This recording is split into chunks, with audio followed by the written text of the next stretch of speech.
First off, when you're lifting, if you can, try to avoid the short sock, try to get the long one. It's gonna cover up higher on your shins, so in case you mess up, you're not gonna scrape your shin, cut it open. Done it a lot, see a lot of people will. That's called a cat pull, and you scratch the front of your shin, and that's not good. You wanna avoid doing that. You do wanna have the bar pulled in close so you can get that straight bar path, but you also don't wanna scrape the shin. So next thing we're gonna go over is, we talked a little bit beforehand, is your shoes. So here's a running shoe, here's my Supra. When you look at them side to side, if you see here the heel is elevated in this one. This is a flat bottom, and while this is a flat bottom, it also has an arch on the side. What we want to do is avoid that and then also get some ankle support. So you want that flat bottom. Very important when you go to lift. You can also lift with no shoes, and that's totally fine too. Another sock that works great is like a tall soccer sock. Those work great when you're going to deadlift. Alright guys, so we're going to talk quickly about plates. You got bumper plates, and then you have metal plates. Bumper plates are really good for your Olympic movements because you can drop them, they'll get a little bit of bounce. I prefer plates because with powerlifting, you're going to be using plates. You won't use a plate like this, you use the kilo plates. We can show you what those look like if we come over this way. On our competition rack over here, you'll use squat and bench off of a platform like this. And then these are your competition plates. These are standard. These are the ones that you're always going to use in a powerlifting competition. I prefer a metal plate, but when someone's first starting, the advantage of a bumper plate is that, as you can see over here, it's the same diameter, but it's a thinner weight and it's not as thick. So if someone can't pull, let's say they're on a regular Olympic bar, which is 45 pounds, plus the 45s are 135 pounds, and if they're not at the point where they can lift that yet, you can use a bumper plate, which is 35 pounds less, but you're still going to be able to get the bar off the floor at the correct height. So if you look at these guys, you got basically the same diameter here, but this is only 10 pounds and this is 45 pounds.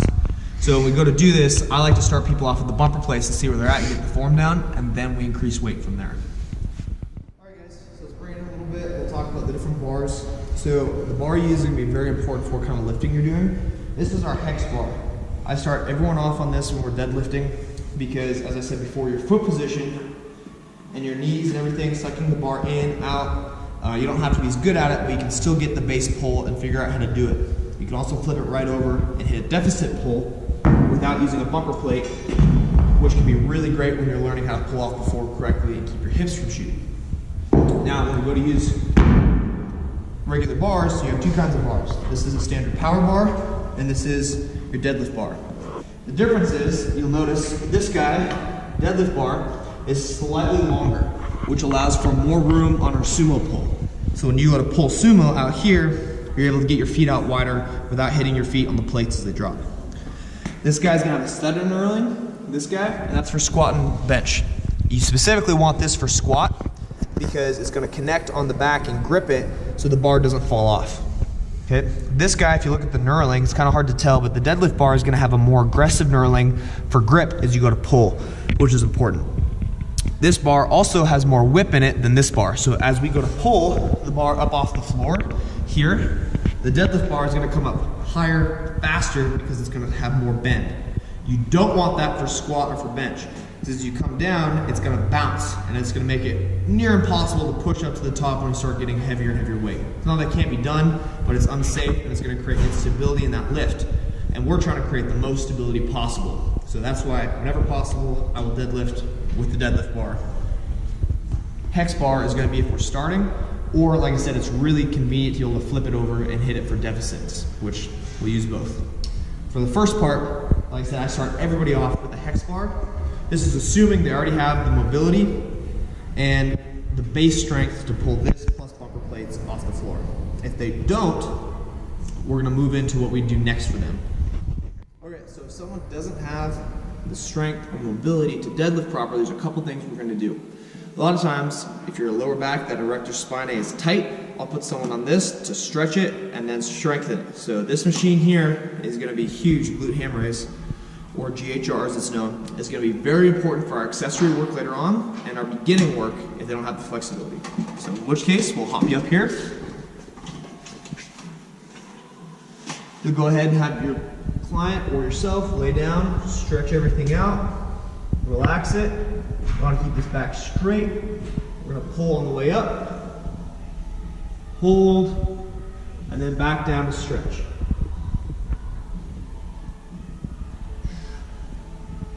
Usually if this person can hit 5 sets of 15, they're ready to start off on the bar. Alright, another thing that we use for mobility, if someone doesn't have the ability to sit down in the correct position, is what's called a block pull deadlift. A lot of people use this, I believe, incorrectly. They use it if they can't quite lock out at the top, and I think it's kind of the wrong use for it. My use for it when I'm working with clients is to help someone sit down correctly into their deadlift if, like I said, they don't have that mobility. You put usually more weight on than that person can lift because you don't want the bar to move. They're not trying to actually pull it. What you're going to do is have them sit down into it and use the bar to pull to stretch themselves down into position. A lot of times if someone's really lacking in flexibility, we'll start with 3 or 4 plates, and then slowly as they stretch, we'll take the plates off until that person can take the bar itself and sit down into proper position. So that's what we use the block pull for. It's a great stretching piece to help get that mobility together to get that person ready to deadlift. Alright, so on your deadlift position is everything. So when you're first coming up to the bar and getting yourself ready, before you actually pull it off the ground, your position is very, very critical as far as maintaining your form on the way up and having a good pull. Again, I like to start people on the hex bar because their knee position and ability to keep a straight bar path is much harder when you're starting until you get it figured out and have that muscle memory, and easier on the hex bar when you're first starting. So what I do is I'll get a line, so I'll pull this guy back, and we'll set our feet in. Before we do anything to figure out someone's foot position, the easiest way I've found is you have someone kneel, tell them to jump, they come up, and wherever their feet land, you mark it, that's their standard conventional position. That's an easy way to tell what their general center of balance is. So for me, I happen to know that because I deadlift a lot. My feet are about here. Some people will go toes out. Whenever possible, try to get toes in. We're going to set our heels back on this line. One thing to watch out for is people pulling heels back, one side or the other, and favoring a side. We want to try to keep these dead center. We can take the bar and we'll roll it into position if we need to, if it's off. For right now, this is pretty good. When we go to pull, we want to have our hands in the middle and pretend that this bar goes all the way across to line it up on the front of our shins. Now we want to sit down into our deadlift and flatten our back out. What we don't want is to look up too far to try to keep our chest up when we're going to pull, because we're going to have a flat spine and then kink it at the end. The issue with that is it cuts off nerves and makes it a much harder pull. We want that back to be completely flat the whole way through the deadlift. So I'll actually look down or forwards to get good head position. Next thing what we want to do is make sure that the entire time, at no point will our back ever round. So we never want to pull and roll this way. We want straight back position the whole time. It's going to hinge and come up. On sumo, you're going to be more upright. On conventional, you are going to have some twist and then a pivot as you drive up. Next thing what we want to do is make sure we take the slack out of the bar. What we don't want is to have a jerk like this and try to pull. It's like taking a boat, having your line, and then a tube at the end, having it all wound up, and then launching. What happens is you go, go, go, go, go, and then jerk. We want a smooth pull. Slowly take the tension until it's tight, and then pull from there. So let's say we need 65 pounds of force or 66 pounds of force to get a click in the bar. We're gonna go until we hear that click, and then we're gonna know that we're ready to lift. So you wanna take that tension out until you hear that click. You wanna hear that click, and then you're gonna be set to go. Next piece is we want to engage our lats. This part of our upper back. We wanna squeeze those back. Another reason that I like the hex bar when someone's starting is it's easier from the side-by-side suitcase carry to squeeze your lats when you're getting ready to pull. Whereas in front, it's a much more complicated movement for someone that's not used to the deadlift. We want to think about taking our pinkies and rolling them in. That's going to seat our shoulder and get our back tight, ready to pull. We want to do this before we come down to the bar. The descent is very important. Take our breath at the top, and squeeze our lats down. That's gonna get us in the position ready to descend. If we don't have a good descent, the ascent part is not going to go well. So we'll kind of put everything together.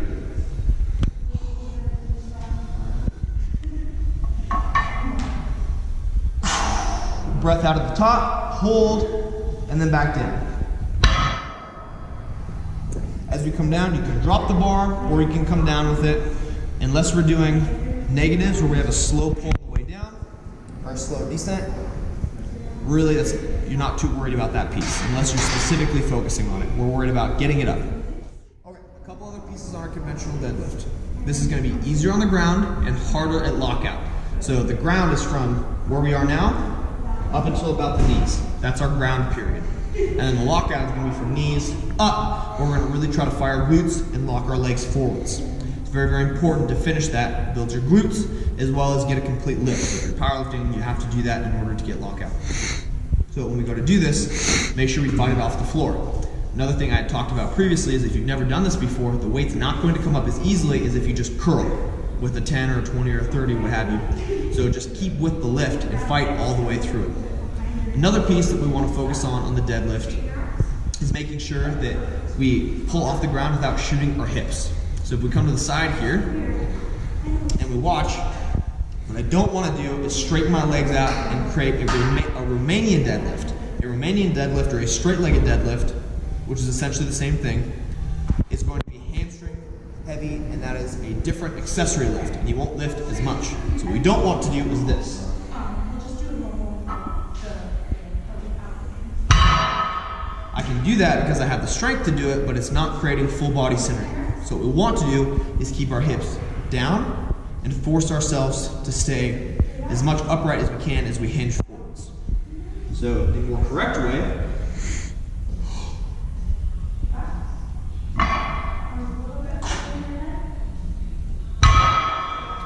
that will keep my hips seated as I go to fire forwards. Next, we want to make sure we're engaging our glutes off the floor because that's going to help us get it up, as well as keep them tight for the lockout. As I said before, the descent is very important. You want to make sure you have everything locked out all the way through. Similar to your bench when you're lifting, if your triceps aren't engaged, a common failure point that people see in their bench is they'll come down, it'll be quick up to about the halfway mark, and they won't be able to lock it out because those triceps aren't ready to fire. You're trying to engage them, and by that time it's already too late. So what we want to do is make sure they're tight off the floor. The way we do this is as we come down, we try to think about pushing our knees out. I'll even put a band on someone in order to force them to keep their knees out, same as squat, because we need that glute engagement. Just remember, we're trying to create full body synergy. Get that whole body working together as one unit to create optimal force.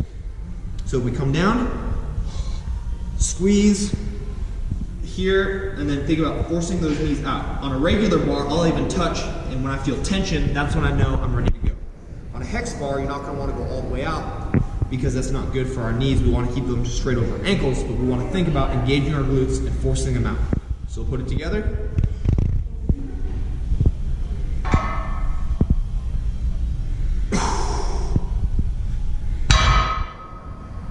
You can tell if someone is or is not engaging their glutes by their knee wobble. So if I don't engage my glutes, this is what it's going to look like.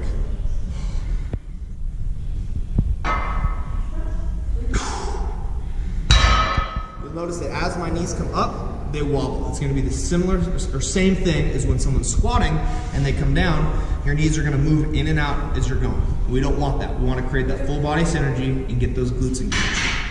Another thing that we're going to look for is our weight. Where are we leaning? Forwards, backwards, middle. So what we want is the bar to come straight up.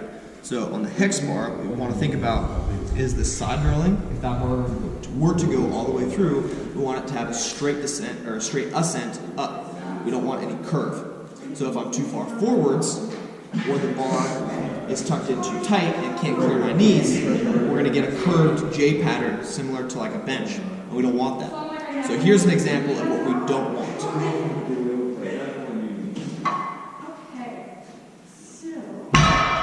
That's a curve, and we want to avoid that. So one of the things we can do is sit back into our heels as we go to lift up. That's going to create stability as well as give us a better lift. So we put it together.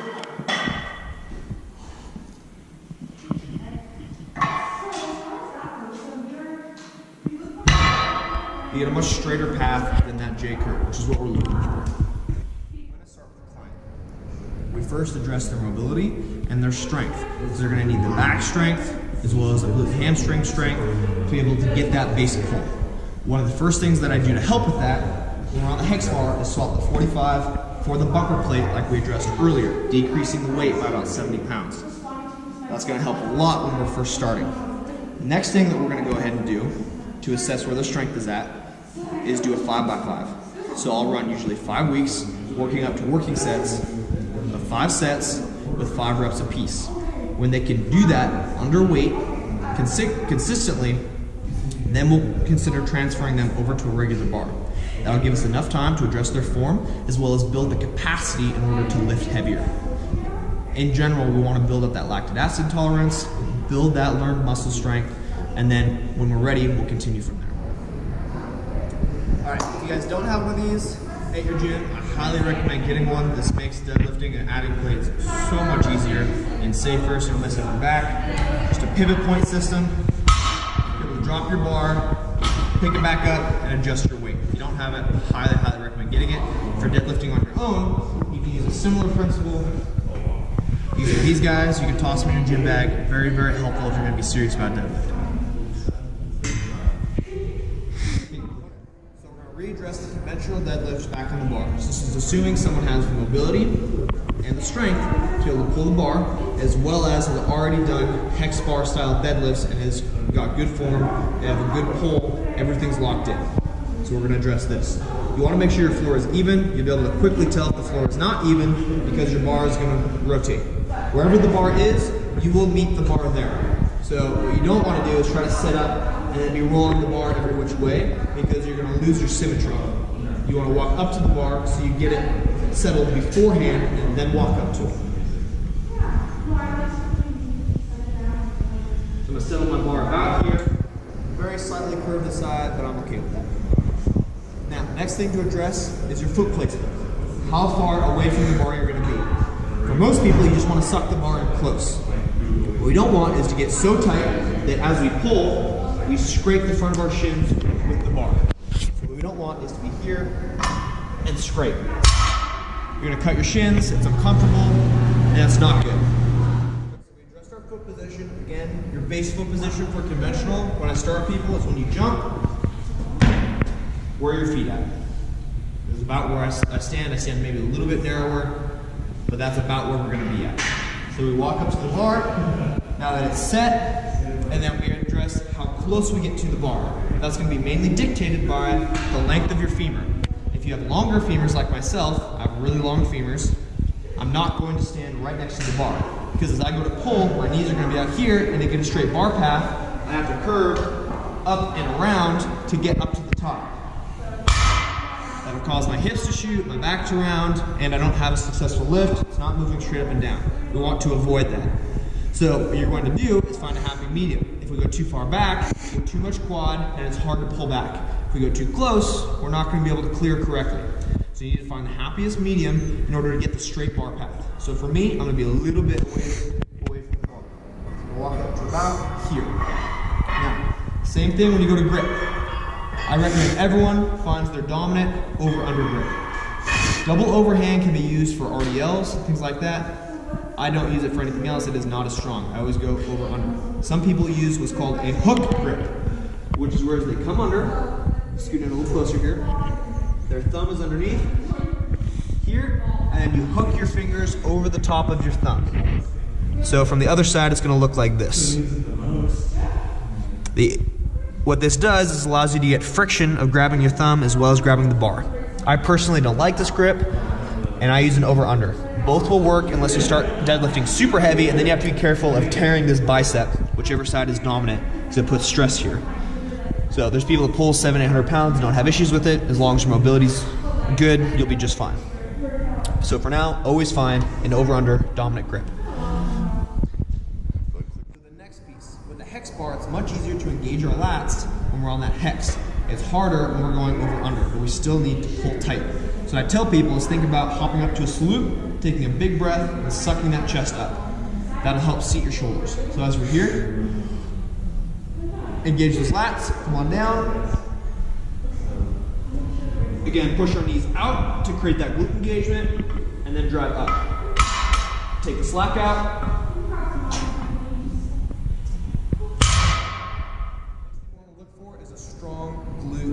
And we'll talk about how to build that, but what we want is as we get ready to clear our knees, as soon as those knees clear, drive our hips forward hard and shoot forwards. A common mistake when people do this is they lean too far back, and I'll show you that here.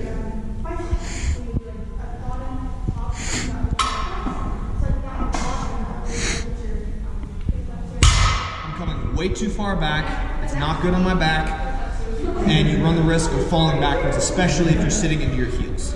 What we want to do is to kick our hips forward and come straight up and down.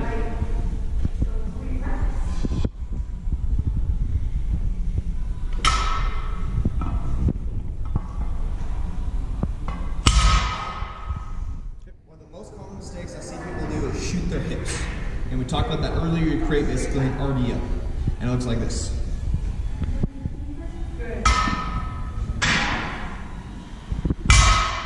Fairly strong back, so my back doesn't round. Usually that leads to back rounding. We don't want to do that. That's why we hurt these guys. We never want to round here. We always want to keep that straight position. So when we're doing this, one of the easiest ways that I find when I'm working with the client to get them to stop shooting their hips is to do a deficit pull, which again you can do on the hex bar by just flipping the bar over. Here we're going to use a bumper plate to create a higher platform to make it harder to lift off the ground. So I'll grab a 25-pound plate. It doesn't have to be thick. This is actually quite a lot for a deficit. Get set up. You almost always have to drop your weight for this because it will be significantly harder. This is one of the few times I'll pull the bar in close to me.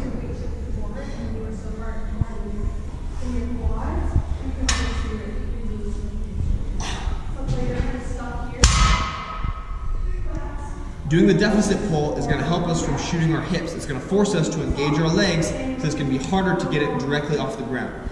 So this is one of the things that I really like to use when I'm coaching someone in order to get them to get a good back position and come up smooth. Another common mistake, and this is the same with sumo, your lats are very important for your deadlift pull. If they're not strong, your shoulders will roll forwards, it'll compromise your back position, and you won't be able to lock out.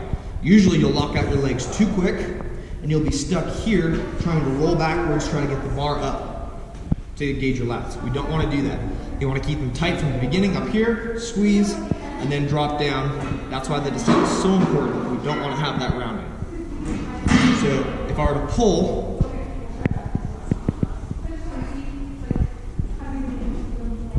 incorrectly, if I were to do this wrong, imagine this is the bar, and I don't engage my lats, it comes forward, I have to straighten my legs out, and then try to roll to get up to here. We don't want that. It's called a hitch. It doesn't count in a powerlifting competition. It's not good for your body. We want to avoid that as much as possible. Together, and I'll show you what it's going to look like.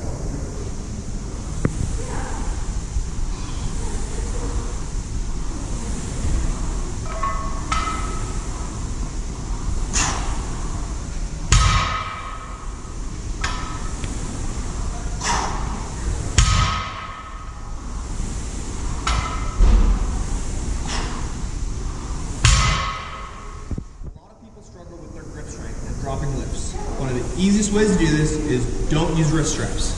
Do not ever use wrist straps. It's a crutch, and in the long term, it's going to be much harder for you. Always, always, always deadlift without grips. If you need to, you can use chalk, which is going to provide more grab to your hand. If you tear open a callus, let's say you're in a competition and you need to finish sets, you can super glue it for the time being. But if you need to, use chalk. Just know that it will be more abrasive on your hands and it will be more prone to tearing if you chalk too much. But anytime you can, avoid using those straps because it's not going to help you increase your grip strength. The only way to do it is to drop your weight and continuously work on that grip itself. The next thing you can do is as you're doing back and biceps work, focus on tightening that grip. Another thing that works great for increasing your grip strength is a grip pad. Just like this. When you go to grab your weight, put it up around the dumbbell and grab. It's going to make it much harder to complete that because it's going to be more taxing on your grip. and your grip will most likely give out before the rest of your arm does. That is always better than using grips and straps, things like that, as a crutch, because over the long term it's going to hurt you. You want to completely get rid of them and then lift from there. A common mistake I see people do when they're chalking up is they chalk their whole hand. That's a great way to tear your hands if you have lots and lots of sets. So what I'll do is I'll take a stick of it and I'll just hit from thumb in to mid hand, and sometimes a little bit on the fingers. Now when I go to grip and I go underhand, I roll my hand on the bottom and pull. That sucks it in as I grab and spreads chalk all the way down through the middle of my hand. Okay, I like to put this in here, get a little bit of grip there for this finger, and then grip. Now all the contact points that I have can grip the bar. In my hand, because the size of it, right in here, there is no need to put chalk because it's not actually touching when I go to grip because of the size of my hand. If you have a smaller hand, you may need to put more chalk up higher because you'll have more contact with the bar itself. So you need to look at your hand, how far your fingers go, and adjust accordingly. That's really going to save your hands if you're doing a lot of bar work, especially if you're in something like CrossFit or powerlifting. Anytime there's a ton of bar work, you want to save your hands. Because if your hands tear and you still have deadlifts or squat or something like that coming up, you want to be able to grab the bar without tearing each time, because it's not fun. And then you're worried about that, you should be worried about the rest of your deadlift itself. And it takes away from the lift because you have that pain associated with your hands. You want to avoid that as much as possible.